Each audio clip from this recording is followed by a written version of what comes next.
तो फिर नमस्कार प्यारे बच्चों। तो कैसे हैं आप लोग? उम्मीद करता हूँ कि अच्छे होंगे, स्वस्थ होंगे, मस्त होंगे। आप लोग जहाँ कहीं भी होंगे ज़बरदस्त होंगे। तो फिर आप सभी का स्वागत है आपका अपना क्लासेस अलका ऑनलाइन क्लासेस में। तो हम सब आज पढ़ने वाले हैं 10th क्लास का हिंदी बुक का वर्णिका भाग 2 का फर्स्ट चैप्टर। वर्णिका भाग 2 का फर्स्ट चैप्टर। अगर आप हमारे इस YouTube चैनल पर नए आए हों या फिर इस क्लास को आप पहली बार देख लें तो इस वीडियो को लाइक करके अपने जितने भी दोस्त लोग हैं उसके बाद ये वीडियो शेयर कर दीजिएगा, क्योंकि ये वीडियो आप सबके लिए बहुत ही महत्वपूर्ण है। कि बिहार बोर्ड परीक्षा मैट्रिक 2025 में देने वाले हैं, तो उन सब के पास ये वीडियो ज़रूर से सेंड कर दीजिएगा। तो चलिए शुरू करते हैं। पहले जान लेते हैं क्या चैप्टर नेम। क्या जान लेते हैं? Chapter name. तो चैप्टर नेम क्या है? तो फर्स्ट चैप्टर है, वर्णिका भाग 2 का फर्स्ट चैप्टर है। और इसका ये वाली मगम्मा चैप्टर कहाँ, ये कहानी कहाँ का है? ये भी क्वेश्चन में पूछता है क्या ये कहानी कहाँ का है? तो कहानी है कन्नड़ का, कन्नड़ भाषा की कहानी है। कहाँ का कहानी है? तो कन्नड़ भाषा की कहानी है। इसका कहानीकार, इसका जो लेखक है वो कौन है? इस कहानी को जो लिखा है वो कौन है? तो उसका नाम है श्रीनिवास। क्या नाम है? तो श्रीनिवास नाम है। ठीक है ना। तो चलिए क्वेश्चन को शुरू करते हैं। तो question number first, question number 1, मगम्मा क्या बेचती थी? मगम्मा क्या बेचती थी? तो मगम्मा क्या बेचती थी? तो मगम्मा बेचती थी दही। क्या बेचती थी? तो दही। मगम्मा दही बेचती थी। ऑप्शन सी राइट आंसर हो जाएगा। तो दूसरा का किसके साथ विवाद था? मगम्मा का किसके साथ विवाद था? तो मगम्मा को जो विवाद था, झगड़ा था, वो था नजम्मा के साथ। किसके साथ? तो नजम्मा के साथ। नजम्मा मगम्मा की कौन थी? तो नजम्मा मगम्मा की बहू थी। कौन थी? तो बहू थी। तो तीसरा नंबर क्वेश्चन, नजम्मा मगम्मा की कौन थी? नजम्मा मगम्मा की कौन थी? तो बहू थी। Option number C right answer हो जाएगा। Option number C right answer हो जाएगा, बहू थी। नजम्मा मगम्मा की कौन थी? तो बहू थी। अगले क्वेश्चन की तरफ चलते हैं। Question number 4, question number 4, Srinivas ji का जन्म कहाँ हुआ? श्रीनिवास जी का जन्म कहाँ हुआ? क्योंकि ये दही वाले मगम्मा का लेखक है श्रीनिवास जी, उसका जन्म कहाँ हुआ? तो उसका जन्म हुआ कहाँ? ऑप्शन नंबर बी हो जाएगा, कोलार कर्नाटक में। कहाँ हो? तो कोलार कर्नाटक में। तो अगले क्वेश्चन की तरफ चलते हैं। क्वेश्चन नंबर 5, दही वाली मगम्मा शीर्षक कहानी में रास्ते में क्या है? तो था ऑप्शन नंबर ए, अमराई का कुआं। क्या था? अमराई का कुआं। क्या था? तो अमराई का कुआं। Option number A right answer हो जाएगा। तो चलते हैं अगले क्वेश्चन की तरफ। तो क्वेश्चन नंबर 6 क्या कह रहा है हम सभी का? तो क्वेश्चन नंबर 6 क्या कहा? घर वालों के रहते एक अच्छी साड़ी नसीब नहीं हुई, ऐसा किसने कहा? घर वालों के रहते एक अच्छी साड़ी नसीब नहीं हुई, ऐसा किसने कहा था? तो ऐसा कहा था मगम्मा ने। किसने कहा था? मगम्मा ने। Option number A right answer हो जाएगा, मगम्मा ने कहा था। ठीक है ना। तो चलते हैं अगले क्वेश्चन की तरफ। Question number 7। तो क्वेश्चन नंबर 7 कह रहा है क्या? लड़का अगर कुछ उद्यम करता है तो उसे मना करने का हक मुझे नहीं। किसने कहा?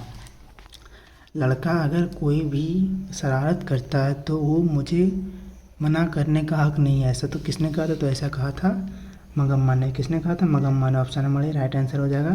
किसने कहा था? तो मगम्मा ने कहा था। तो चलते हैं अगले क्वेश्चन की तरफ। क्वेश्चन नंबर 8 क्या कह रहा है कि दही वाली मगम्मा किस भाषा से अनुवादित है? कि दही वाली मगम्मा जो कि है भाषा, वो किस भाषा से अनुवादित है? मतलब हम सब तो अभी पढ़ रहे हैं हिंदी, लेकिन इससे पहले वो जो कि रियल में किस भाषा में लिखा गया था? तो लिखा गया था किस भाषा में? तो कन्नड़। तो किस भाषा में? तो Kannada. Option number A right answer हो जाएगा, कन्नड़। ठीक है ना। तो चलते अगले क्वेश्चन की तरफ। क्वेश्चन नंबर 9 कह रहा है क्या? मगम्मा किस भाषा की कहानी है? मगम्मा किस भाषा की कहानी है? ये देखिए क्वेश्चन को घुरा फिरा के पूछता है। 8 नंबर का क्वेश्चन भी सेम है, लेकिन 9 नंबर का भी सेम है, लेकिन इसको घुरा के पूछा है। मतलब क्वेश्चन को बदल दिया है, लेकिन पूछा वही क्वेश्चन है। तो इसका भी आंसर क्या हो जाएगा? मगम्मा किस भाषा की कहानी है? तो मगम्मा है कन्नड़ भाषा की। तो किस भाषा की है? तो कन्नड़ भाषा की। ठीक है ना। तो चलते हैं अगले क्वेश्चन की तरफ। तो क्वेश्चन नंबर 10 क्या कह रहा है हम सभी का कि मगम्मा मिठाई किसके लिए ले जा रही थी? जो मगम्मा थी वो मिठाई किसके लिए ले जा रही थी? वो जो मिठाई थी वो ले जा रही थी किसके लिए? तो पोते के लिए ले जा रही थी। तो किसके लिए ले जा रही थी? पोते के लिए ले जा रही थी। मगम्मा मिठाई किसके लिए ले जा रही थी? तो पोते के लिए। ये क्वेश्चन हो सकता है कि बिहार 2025 में पूछा जाएगा, ठीक है ना। ये याद रख लीजिएगा, ठीक है ना। ये क्वेश्चन पूछ सकता है। क्या पूछ सकता है? तो मगम्मा मिठाई किसके लिए ले जा रही थी? तो पोते के लिए, ठीक है ना। पोते के लिए मिठाई ले जा रही थी मगम्मा। तो चलते हैं लोग, क्या कह रहा है हम सभी का। तो 11 नंबर क्वेश्चन कह रहा है कि दही वाली मगम्मा शीर्षक पाठ में बहू ने सास से समझौता क्यों कर लिया? दही वाली मगम्मा शीर्षक पाठ में बहू ने सास से समझौता क्यों कर लिया? तो कर लिया था किस कारण से? तो डर से। किस कारण से? तो डर से। Option number A right answer हो जाएगा, डर से। दही वाली मगम्मा शीर्षक कहानी में बहू ने सास से समझौता कर लिया था, ठीक है ना। तो चलते अगले को, कहाँ की रहने वाली थी मगम्मा? कहाँ की रहने वाली थी? तो मगम्मा रहने वाली थी अबलूर के पास किसी गांव में। अबलूर के पास किसी गांव में। Option number A right answer हो जाएगा। Option number A right answer हो जाएगा, अबलूर के पास किसी गांव में। तो चलते हैं अगले क्वेश्चन की तरफ। तो क्वेश्चन नंबर 13 कह रहा है कि मगम्मा को किसके साथ विवाद था? मगम्मा को किससे विवाद था? तो मगम्मा को किससे विवाद था? मगम्मा को बहू से विवाद था। तो किससे विवाद था? तो बहू से।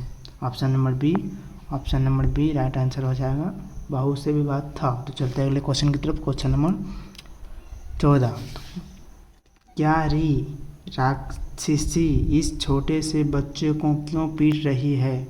किसने कहा था? क्योंकि रे राक्षसी इस छोटे से बच्चे को क्यों पीट रही है, ऐसा किसने कहा था?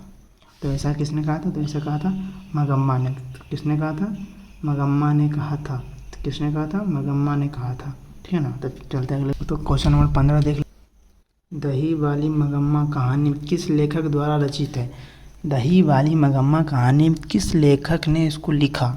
तो किस लेखक ने लिखा था? तो फिर लिखा था Srinivas. Option number A right answer हो जाएगा। Option number A right answer हो जाएगा, श्रीनिवास जी ने इस कहानी का रचना किया था। इस कहानी को लिखा था श्रीनिवास। यहीं तक आप सभी का क्लास समाप्त होता है।